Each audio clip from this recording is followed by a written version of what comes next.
दर्शकों, 121 स्कूप में आपका स्वागत है। आज हमारे बीच मौजूद है माननीय श्री स्वामी लक्ष्मी शंकर आचार्य जी, कानपुर उत्तर प्रदेश से। दोस्तों, आप जानते हैं कि धर्म जो है हमारे देश की बड़ी संस्कृति है और ये धर्म जो है यूनिटी इन डाइवर्सिटी हमारे देश में पाई जाती है।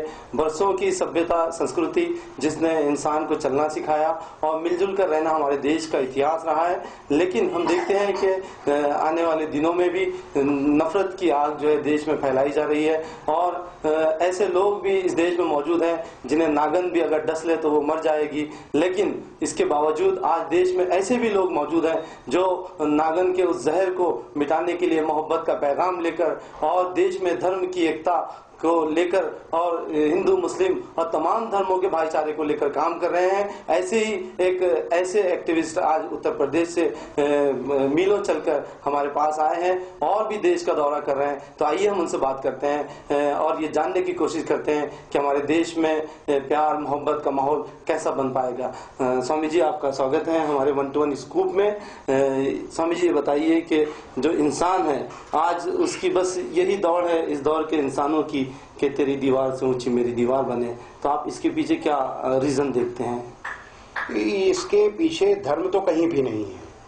इसके पीछे कुछ स्वार्थी तत्व हैं जो अपने फायदे के लिए, चाहे वो राजनीतिक हों या कोई भी हों, वो लोग अपने फायदे के लिए ऐसा करते हैं। वो धर्म की दीवार खड़ी करते हैं समाज में और ये जैसे जैसे समय आगे जा रहा है वैसे वैसे चीजें बढ़ती जा रही हैं।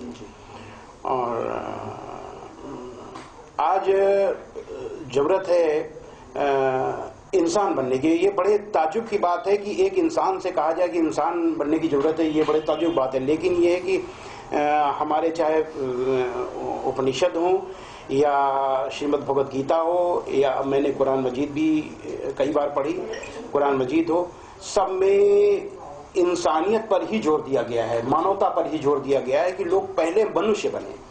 जब तक आप मनुष्य नहीं बनेंगे तब तक आप ईश्वर को भी प्राप्त नहीं कर सकते। ईश्वर को प्राप्त करने की पहली शर्त है मनुष्य बनना। तो इसी दिशा में अगर प्रयास किया जाए तो सारी समस्याओं का हल निकल सकता है। जी, आपको कब ऐसा लगा कि आपको इस मिशन पे निकलना चाहिए और आप जो है काम करना शुरू किया आपने? ये जब से ये आतंकवादी गतिविधियां शुरू हुई और साथ में लोग कहने लगे भगवा आतंकवाद या इस्लामिक आतंकवाद, तो इस तरीके से एक कम्युनिटी को दूसरी कम्युनिटी से लड़ाने का जो प्रयास शुरू हुआ और ये वोट बैंक बनाने के लिए, तब से हमने ये महसूस किया कि अगर ये जैसा चल रहा है, अगर ऐसे ही चलता रहा तो इस देश में ऐसी आग लग जाएगी कि बुझाए नहीं बुझेगी और हम लोगों का चलना फिरना, व्यापार, खेती, सब कुछ खतरे में पड़ जाएगा। और एक समय ऐसा आएगा कि ये देश विकास करना तो दूर रहा, ये रसातल में चला जाएगा। जी। तो मैंने सोचा कि श्रीमद् भागवत कथा या रामायण पर बोलने वाले या श्रीमद् भगवद गीता पर बोलने वाले बहुत लोग हैं, लेकिन कुछ लोगों को ऐसे भी आना चाहिए जो ये जो आग लगी हुई है उसको ठंडा करने के लिए धर्म का उपयोग करें। जी जी। तो धर्म की जहाँ तक बात आती है, ये बात कहा जाता है कि राजनीति में धर्म को ना लाया जाए, लेकिन हम देखते हैं कि लोग धर्म को सिर्फ मंदिरों में और मस्जिदों तक बाकी रखते हैं, लेकिन जब उसके जीवन का जो तमाम पूरा फील्ड है वहाँ आचरण में उसको नहीं लाते हैं। जहाँ तक ये बात है कि धर्म को राजनीति में न लाया जाए, ये मैसेज धर्म ने नहीं दिया, ये मैसेज नेताओं ने दिया है। क्योंकि नेता जानते हैं कि धर्म अगर राजनीति में आ जाएगा तो अच्छे लोग आगे आ जाएंगे।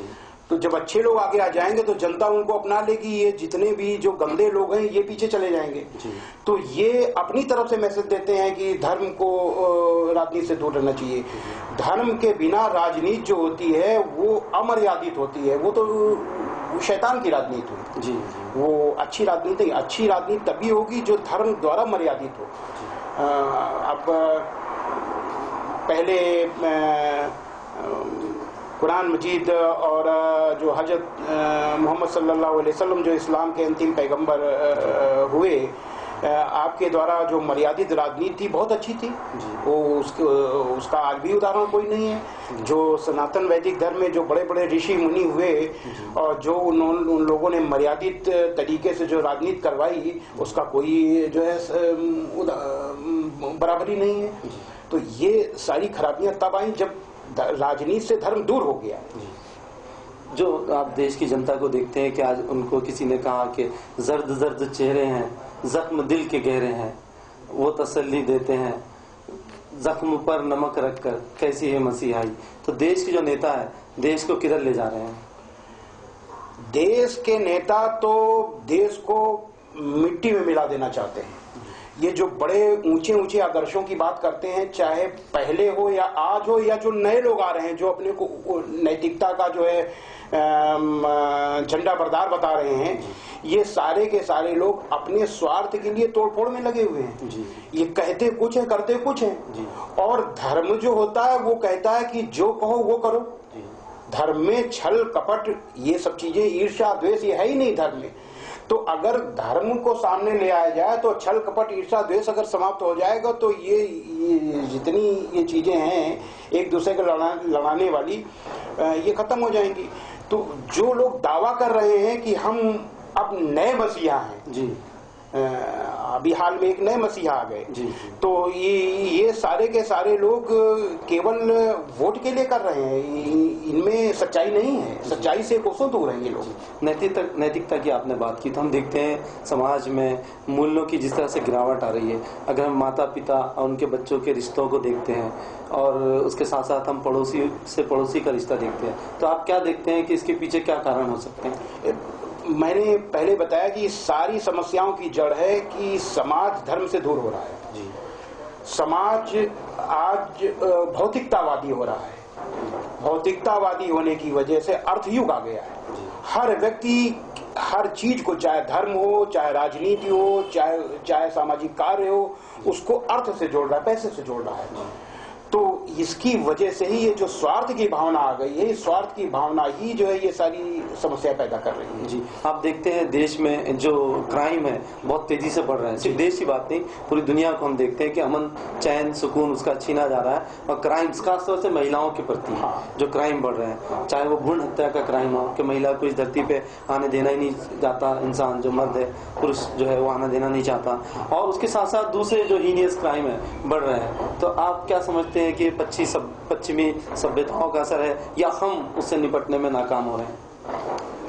हम निश्चित रूप से हम किसी पे दोष नहीं देना चाहते। हम यही कहेंगे, सच्चाई तो ये कि हम इससे लड़ने में, इसको दूर करने में नाकामयाब हैं, क्योंकि हमारे पास जो है सर्वोत्तम चीज है। सर्वोत्तम चीज क्या? धर्म, चाहे वो इस्लाम हो या सनातन वैदिक धर्म, दोनों सर्वोत्तम धर्म है। और ये धर्म इन सारी बुराइयों से लड़ सकते हैं और इसमें इन सारी बुराइयों को विरोध किया गया है। लेकिन वो जो हमने फिर बताया कि पाश्चात्य सभ्यता से हम प्रभावित हो गए। तो अगर अच्छी चीज को छोड़ करके अगर हम किसी बुरी चीज से प्रभावित हो रहे हैं तो एक कमी हम में है। वो तो जो गलत है वो तो गलत है ही है, हम क्यों उसको अपना रहे हैं? अगर हम उस पाश्चात्य सभ्यता को ना अपनाएं और अपने धर्म के हिसाब से चलें और ईश्वर से डरें, मुख्य रूप से ईश्वर से डरें, तो ये सारी चीज हो ही नहीं सकती। ये तो है ही नहीं। ईश्वरीय डर। भ्रूण हत्या की बात आपने की, भ्रूण हत्या तो इस्लाम में बहुत इसको खराब कहा गया है। सनातन वैदिक धर्म में इसको जो है क्या नाम, इसको खराब कहा गया है। दोनों धर्म इसका विरोध करते हैं। इसके बाद हो रहा है, वो क्यों रहा है कि ये वहां से शुरू हुआ है, पाश्चात्य देशों से शुरू हुआ है, ये आ गया है जी। आपने इस भय की बात की, तो जो देश में भ्रष्टाचार है, जो देश को दीमक की तरह चाट रहा है, तो आपको क्या लगता है कि ऐसे कड़े कानून बन जाएंगे तो क्या ये खत्म हो जाएगा? देखिए, कोई भ्रष्टाचार या दहेज प्रथा, दो चीज ऐसी है जो कानून से खत्म नहीं हो सकती। क्योंकि हम अगर जो है एक लंबी लाइन लगी हुई है, जिस आदमी के पास पैसा है वो चाहता है कि हमें लाइन में लगना पड़े, चाहे थोड़ा पैसा खर्चा हो जाए, तो पैसा देने के लिए वो उतावला है, देने के लिए वो पैसा देने चला जाता है। लेने वाला चाहे वो भैया अगर कोई काम के लिए कोई व्यक्ति जाता है तो आज ये एक तरीका बन गया कि अगर पैसा ले लिया तो काम पक्का निश्चित हो जाएगा। तो लोगों की मानसिकता हो गई है देने की। तो जब देने वाला दे रहा है तो लेने वाला, इस पे पूरी तरीके से नियंत्रण पाना एकदम असंभव है। ये तो केवल जो है जब लोग अपनी नैतिक जिम्मेदारी समझेंगे तब ये 50% खत्म हो सकता है। 100% ये कभी नहीं, ये सदैव रहा है और सदैव रहेगा जी। शैतान का वजूद रहा है और रहेगा जी। ये सब शैतानी प्रवृत्तियां ये रहेंगी जी। शैतान की आपने बात की तो हम देखते हैं कि बड़ी शैतानी जो हरकतें देश में अश्लीलता के माध्यम से प्रवेश कर रही है। इसमें मीडिया का भी जो दुष्प्रचार है या मीडिया उसमें जो है एक दौलत कमाने के पीछे भाग रहा है। तो आप अश्लीलता को कैसे कंट्रोल करना चाहेंगे? देखिए, सबसे बड़ी चीज तो ये है कि सारी नैतिकता सिखाई जाती है पुरुषों को, और अगर कोई स्त्री जो है एक ऐसे अमर्यादित कपड़े वेशभूषा में आ जाए जिसको एक पिता न देख पाए, एक भाई न देख पाए, तो मैं समझता हूं कि ये कहीं से भी उचित नहीं है। लेकिन अगर कोई ऐसा कह देता है तो आज के टाइम में राजनीति ऐसी हो गई है कि तमाम जो है महिला के संगठन और सब जो है वो सब उसके ऊपर जो है टूट पड़ेंगे। तो दोनों पक्षों की को मर्यादित रहना चाहिए, स्त्री को भी पुरुष को भी। जब तक दोनों लोग मर्यादित नहीं होंगे तब तक ये चीज जो है इस पे कंट्रोल नहीं होगा। निश्चित रूप से अश्लीलता एक बहुत ही खराब चीज है, और इसके बारे में इस्लाम में भी, कुरान मजीद में भी बहुत कहा गया है, और उसमें पुराणों में और दूसरी चीजों में, वैदिक धर्म में भी इसके बारे में इसको बहुत मर्यादित किया गया है। तो लेकिन जरूरत है कि दोनों लोग, और इसके लिए सबसे बड़ी आवश्यकता है कि माता पिता इसकी शिक्षा दें। अगर माता पिता अगर इसकी शिक्षा नहीं देते तो क्यों, वो बच्चे उन्हीं से सीखते हैं। किसी की बेटी अमर्यादित कपड़े पहन रही है तो ये उसके माता पिता का फर्ज है कि उसको मना करे, बेटा ये मत पहनो। लेकिन हम देखते हैं कि वो साथ लेकर के जाते हैं इसे। जो गलतफहमियां धर्मों को लेकर आपस में संवाद की कमी की वजह से होती है, कम्युनिकेशन गैप होता है एक बड़ा, तो इससे गलतफहमी से बहुत लोग शिकार होते हैं। तो आप गलतफहमियों को दूर करने का किस तरह काम कर रहे हैं? यही काम हम कर रहे हैं जी। हिंदू नहीं जानता कि इस्लाम क्या है जी, और मुसलमान नहीं जानता सनातन वैदिक धर्म क्या है जी। और यही नहीं, इससे भी आगे हम बता दें, हिंदू नहीं जानता कि वेद क्या है जी, और इस्लाम नहीं जानता कुरान क्या है जी। वो भी बस नाम का मुसलमान। तो हम ये चाहते हैं कि सबसे पहले तो मुसलमान भाई कुरान को जाने, हदीस को जाने, हजरत मोहम्मद सल्लल्लाहु अलैहि वसल्लम अंतिम पैगंबर मोहम्मद साहब ने क्या किया वो जाने। ऐसे ही जो हमारे हिंदू भाई हैं वो वेद, उपनिषद, गीता को जाने, और पहले वो जाने फिर दूसरों को जनवाएं। तो हमने इसके लिए कुरान मजीद का, इस्लाम का बहुत गहराई से अध्ययन किया, और हर जगह हम दोनों बात बताते हैं। दोनों की जो बुनियादी जो आधार है जो दोनों का, उनको हम बताते हैं, जिससे दोनों लोग जाने कि ये कितने अच्छे धर्म हैं, और ये धर्म दुनिया का नक्शा बदल सकते हैं, पूरी दुनिया का नक्शा बदल सकते हैं।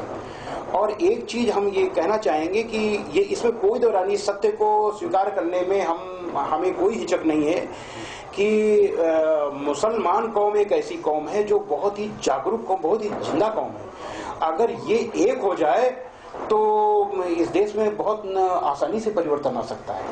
और हमने जैसा कि इस्लाम को शुरू से आखिर तक पढ़ा है, इस्लाम इंसानियत का धर्म है, और वो कहता है कि एक मुसलमान की सबसे बड़ी जिम्मेदारी है इस्लाम, इस इंसानियत को बचाने की। तो अगर हर मुसलमान उस जिम्मेदारी को समझ ले कि हमको इंसानियत को बचाना है, तो ये जो आतंकवाद का नाम जो जोड़ा जा रहा है इस्लाम से, मुसलमान से, ये ऐसे गायब हो जाएगा जैसे गधे के सर से सींग। आप किस किस मन से जो है एकता का पैगाम, संदेश देश की जनता को दे रहे हैं? किन मंचों से आप जो है देश की जनता को एकता का पैगाम दे रहे हैं? हम सनातन वैदिक धर्म और इस्लाम दोनों का सम्मिलित जो है प्रवचन देते हैं। इसके लिए हमने 2 संगठन बनाए हैं, हिंदू मुस्लिम जन एकता मंच, और दूसरा संगठन हमने बनाया है भारतीय जन सेवा पार्टी जी। ये हमने इसलिए बनाई है कि आप कितना भी काम करिए, ये राजनेता लोग जो है ये उस काम को तुरंत बराबर कर देंगे, क्योंकि इनके हाथ में ताकत है जी। तो ताकत ऐसे लोगों के हाथ में आनी चाहिए जो वास्तव में सद्पुरुष हैं, जो अच्छे लोग हैं, अच्छे इंसान हैं। तो अच्छे इंसान तभी आएंगे जब अच्छे इंसानों को लाने का प्रयास किया जाएगा, और जो धार्मिक लोग करेंगे, क्योंकि जो धर्म से दूर लोग हैं वो अच्छे इंसान को लाने की बात भी करते हैं चालाकी से, वो चतुराई से, वो खुद अपने को आगे लाना चाहते हैं और बात करते हैं हम अच्छों को लाना चाहते हैं, और ये पेश करते हैं हम ही दुनिया में सबसे अच्छे हैं, हमसे अच्छा कोई नहीं। तो जब धार्मिक लोग आगे आएंगे और वास्तव में ईश्वर से डरने वाले लोग, तो अच्छे लोग आएंगे, और अच्छे लोग जब सब ताकत में आएंगे तो वो जो है देश बनेगा। तो और सबसे आज जो हम फिर से कह रहे हैं कि जो ये भगवा आतंकवाद और जो इस्लामिक आतंकवाद की जो बात होती है, ये दुनिया का सबसे बड़ा सत्य है, और ये हर इंसान को इसका विरोध करना चाहिए। ये इससे ज्यादा खराब चीज कोई हो नहीं सकती। कहीं भी मैंने पूरे इस्लाम में सिवा अच्छाई के बुराई हमने देखी ही नहीं जी। सनातन वैदिक धर्म में हमने सिवा अच्छाई के बुराई देखी ही नहीं। जो चींटी मारने से जो मारना जो पाप समझते हो वो आतंकवादी कैसे हो सकते हैं? जो इस्लाम ये कहता है कि अगर एक इंसान का अगर कत्ल किया तो मानो सारे इंसानों का कत्ल कर दिया, वो इस्लाम आतंकवाद की शिक्षा कैसे दे सकता है? तो यार कौन लोग इसको जोड़ रहे हैं? हम लगातार प्रयास कर रहे हैं, लगातार हम बोलते हैं, सब जगह कहते हैं कि ऐसा नहीं है, लेकिन इसके बाद भी इस्लामिक आतंकवाद और भगवा आतंकवाद की बात की जाती है। और करते कौन लोग हैं? वही नेता लोग जो वोट को डिवाइड करना चाहते हैं, वोट बैंक बनाना चाहते हैं। वो लोग चाहे वो हिंदू वोट बैंक बनाना चाहते हो, चाहे मुस्लिम वोट बैंक बनाना चाहते हो, ऐसे लोगों को बेनकाब करना चाहिए। और इनको बेनकाब करने के लिए ही हमने भारतीय जन सेवा पार्टी बनाई है। ये लोग ये ना समझेंगे स्वामी जी राजनीति में क्यों, राजनीति में इसलिए आए कि मर्यादित राजनीति हो, धर्म से मर्यादित जी। भारतीय जो पार्टी आपने बनाई, जन सेवा पार्टी जो बनाई है, तो इसका 2014 को लेकर कोई एजेंडा आपने रखा है क्या? आप मैदान में आ रहे हैं? ऐसा है कि एक बात, बहुत अच्छा प्रश्न आपने पूछा है। एक ईमानदार आदमी अगर है, कोई भी व्यक्ति ईमानदार आदमी, उसके पास पैसा नहीं, तो और अगर अगला आदमी ईमानदारी की बात करता है तो वो ईमानदार लोग उसको जो है, ईमानदार लोग उसको पैसा भी नहीं देंगे। ईमानदारी पैसा नहीं मिलता, भ्रष्ट लोग पैसा देते हैं।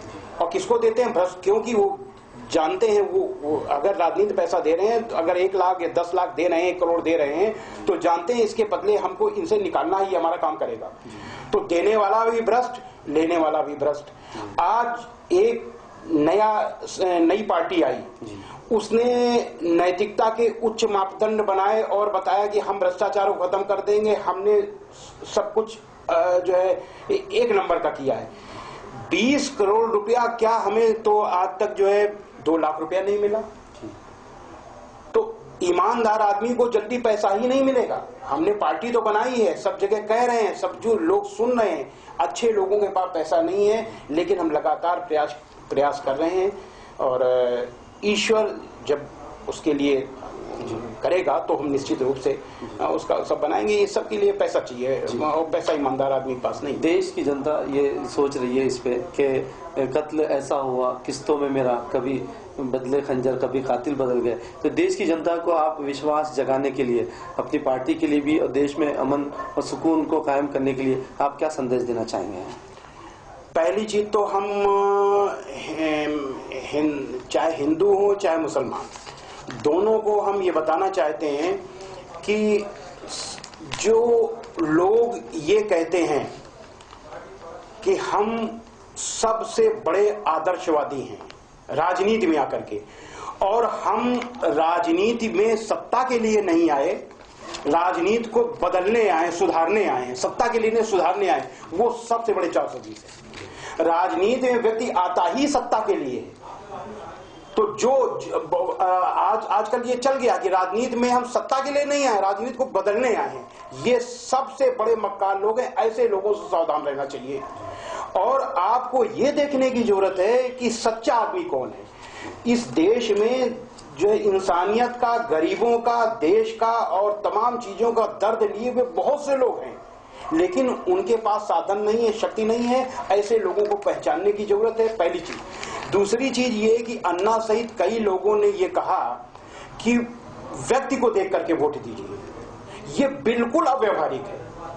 व्यक्ति को देख करके अगर आप वोट देंगे तो वो ताकत पहुंचाता है अपने लीडर को। जैसे कि कांग्रेस को के उम्मीदवार को आपने वोट दिया अच्छे, लेकिन वो सबसे बड़ी ताकत जो है बैठी है उसकी लीडर। बसपा को आपने वोट दिया तो ताकत आपने दी मायावती को, सपा को वोट दिया ताकत आपने दी मुलायम सिंह को, और अगर भाजपा को आपने वोट दिया तो ताकत दी मोदी को। तो आपको लीडर देखना है, ना कि जो है उम्मीदवार देखना है। लीडर अच्छा होगा तभी देश बनेगा। उम्मीदवार कुछ नहीं कर पाएगा। उम्मीदवार क्या है, वो तो बैठ करके हाथ उठाएगा बस ऐसे। स्वामी जी बहुत बहुत शुक्रिया आपका कि 1-to-1 स्कूप से बातचीत की। फिर किसी समय आपसे फिर मुलाकात करेंगे, फिर बातचीत करेंगे। दोस्तों आप लोग देखते रहिए 1-to-1 स्कूप, फिर किसी खास शख्सियत के साथ आपके सामने हाजिर होंगे। तब तक के लिए हमें दीजिए इजाजत। नमस्कार।